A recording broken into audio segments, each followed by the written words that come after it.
CRPC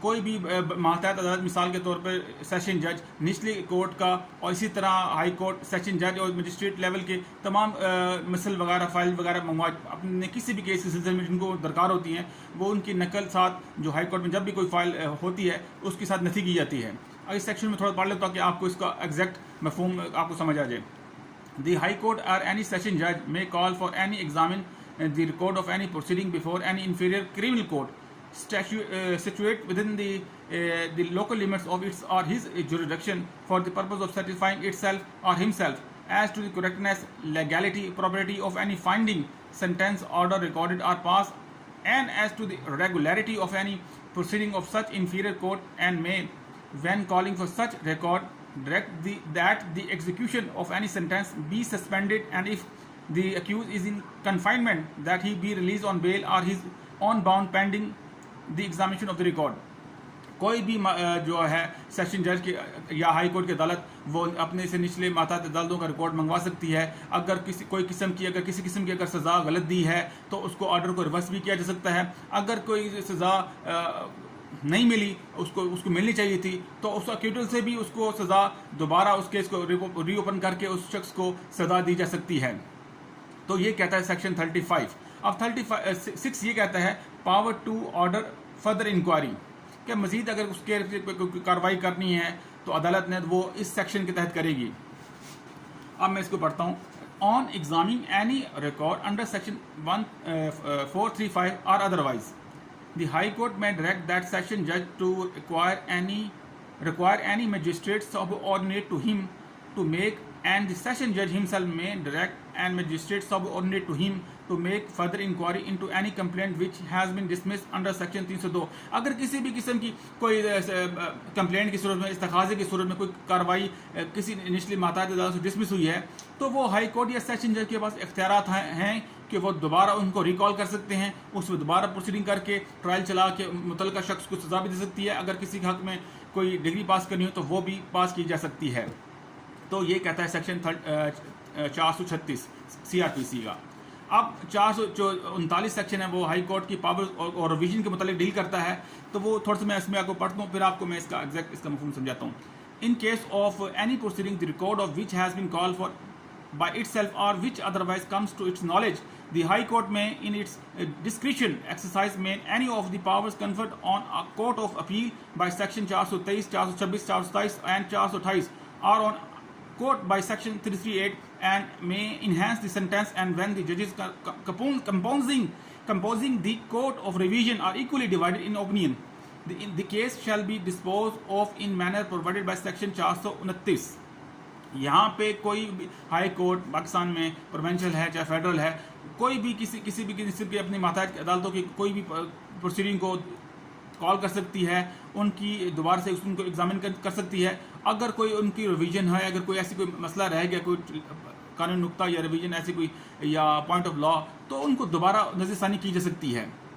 یہ ہیں جی high court کی پاور جن کا جاننا طالب علم کے لیے بہت ضروری ہے, کیونکہ اکثر و بیشتر یہ مختلف امتحانوں میں یہ پوچھ لیا جاتا ہے. تو یہ تھی میری آج کی یہ. اور آگے چلتے ہیں 439A پہ, سیشن جج پاور آف ریویژن. سیشن جج کے پاس بھی اختیارات ہیں کہ وہ کسی بھی کیس کو اپنے سے مجسٹریٹ کی کسی بھی کیس کو یا کہ لوکل